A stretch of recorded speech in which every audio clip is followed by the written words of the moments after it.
옛날 햇볕이 쨍쨍 내릴 째는 어느 여름날이었어요. 소금 사료! 소금 사료! 소금 장수는 땀을 뻘뻘 흘리며 소금을 팔러 다녔어요. 눈보다도 깨끗한 소금 사료! 그러나 아무도 소금을 사러 나오지 않았대요. 소금 장수는 마을에서 가장 잘 산다는 최부잣집을 찾아갔어요. 부잣집이니 소금 쓸 일이 많을 거라고 생각했거든요. 소금 사료! 소금 사료! 그런데 최부자는 아주 심술맞은 사람이었어요. 최부자는 소금 장수에게 담 너머로 물을 퍼붓지 뭐예요? 얘다 물벼락이다! 시끄럽게 굴어 내 단잠을 깨운 벌이다! 차가워! 소금 장수는 그만 물을 흠뻑 뒤집어 썼지 뭐예요? 이를 어쩐담. 소금이 다 녹았잖아. 팔아야 할 소금이 다 녹았으니 나는 이제 어떡하나? 소금 장수는 억울하고 분해서 가슴만 탕탕 쳤어요. 지나가던 마을 사람들이 소금 장수의 불쌍한 모습을 보고 한마디씩 했어요. 아이고, 지난번엔 생선 장수에게 쇠똥을 퍼부어 생선을 못 팔게 만들더니 오늘은 물벼락이군. 물벼락은 아무것도 아니라네. 거지가 오면 쪽박을 깨뜨리고 멍둥이로 두드려 팬다네. 거약한 사람 같으니라고. 최부자는 천벌을 받을 거예요. 그렇고 말고. 그로부터 며칠 뒤 소금을 다시 구한 소금 장수는 소금을 팔러 다녔어요. 소금 사료! 눈보다 더 깨끗한 소금 사료! 그날도 소금은 좀처럼 팔리지 않았어요. 소금 장수는 더위에 지쳐 잠시 쉴 곳을 찾았어요. 마침 커다란 고목나무가 보여 그 아래에 누웠다가 잠이 들었지요. 소금 장수가 잠든 사이 고목나무 구멍에서 커다란 구렁이가 나왔어요. 그러고는 혀를 날름거리며 소금 장수를 보는 게 아니겠어요? 잠에서 깨어난 소금 장수는 구렁이를 보고 너무 놀라 벌떡 일어섰어요.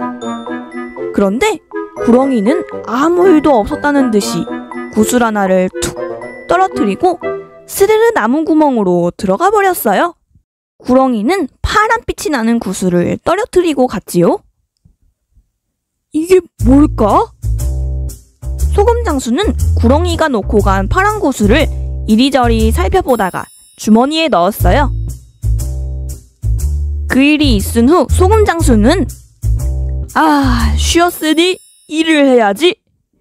소금 장수는 또다시 소금을 팔려 다녔지요. 소금 사료! 소금 사료! 장수의 목소리를 들은 한 아주머니가 소금 장수를 부르며 집에서 뛰어나왔어요. 소금 장수! 그런데 아주머니는 바로 앞에 서 있는 소금 장수를 두고 두리번거리지 뭐예요? 이상하다. 방금 소금 장수 소리가 났는데? 소금 장수는 아주머니 눈앞에서 손을 흔들어 보았어요. 그래도 아주머니는 소금 장수가 전혀 보이지 않는 듯 멀뚱멀뚱 갸웃갸웃하더니 도로 집으로 들어갔어요. 그제야 소금 장수는 파란 구슬이 생각났어요. 아하! 이것 때문이구나! 예로부터 구렁이가 주는 물건은 신비한 힘을 지녔다는 말이 있었거든요. 소금 장수는 구렁이가 준 구슬이 사람의 모습을 감추게 하는 요술구슬이라는 것을 깨달았지요. 파란 구슬이 요술구슬이라는 것을 안 소금 장수는 그 길로 최부잣집으로 달려가 대문 앞에서 소리쳤어요. 소금 사료! 눈보다 더 깨끗한 소금 사료! 아니나 다를까 최부자는 또 물을 퍼부으려고 나왔지요. 그런데 최부자의 눈에는 소금 장수가 보이지 않았어요. 소금 장수는 대문 안으로 슬그머니 들어가 최부자 머리에 알밤을 한 대 때렸어요. 아야! 최부자는 머리를 싸고 두리번거렸지만 저쪽 마당에서 빚이라는 머슴 말고는 주위에 아무도 없었어요. 어라, 이상하다. 소금 장수는 웃음을 참으면서 두어 대 알밤을 더 주었지요. 소금 장수는 최 부자의 방에 성큼성큼 들어가 금괴를 들고 나왔어요. 하! 이건 소금값으로 대신 가져가는 거야. 내 귀한 소금을 녹게 했으니 너도 값을 내야지. 소금 장수는 금괴 덕에 부자가 되었어요.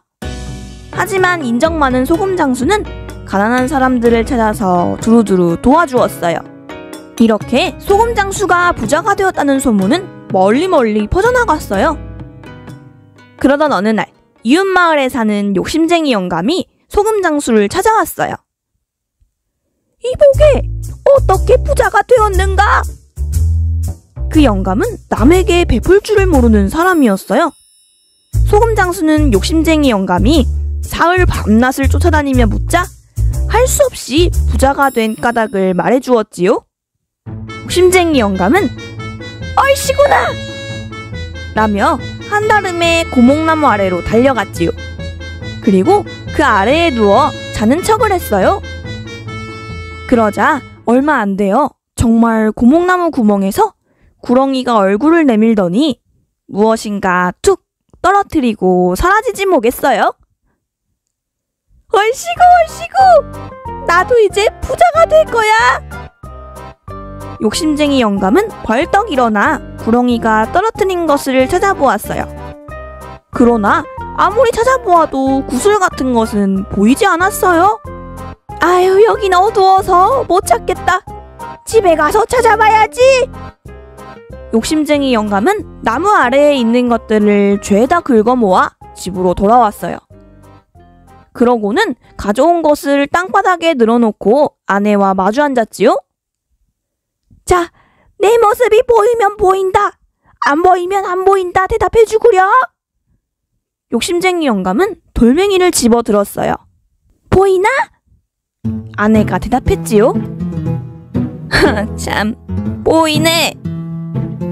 다시 나뭇잎 하나를 들고 물었어요. 보이나? 나원, 보이네. 다른 것을 골라 잡고서 보이나? 보이네. 이렇게 묻고 대답하느라 밤을 꼬박 새고 말았지요. 그러다 보니 아침이 밝아왔어요.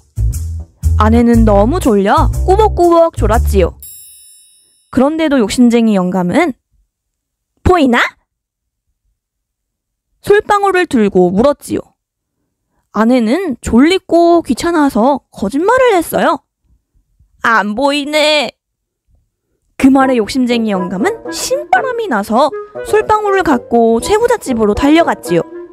욕심쟁이 영감은 최부자가 있는 방으로 성큼성큼 들어가더니 금괴를 번쩍 들고 나왔어요. 최부자가 그것을 보고 소리 질렀지요. 도둑이야! 도둑놈 잡아라! 욕심쟁이 영감은 깜짝 놀라 금괴를 떨어뜨리며 물었어요. 내가 보이나? 그래, 보인다 이놈아! 결국 욕심쟁이 영감은 최부잣집 머슴들에게 실컷 얻어맞고 쫓겨났대요.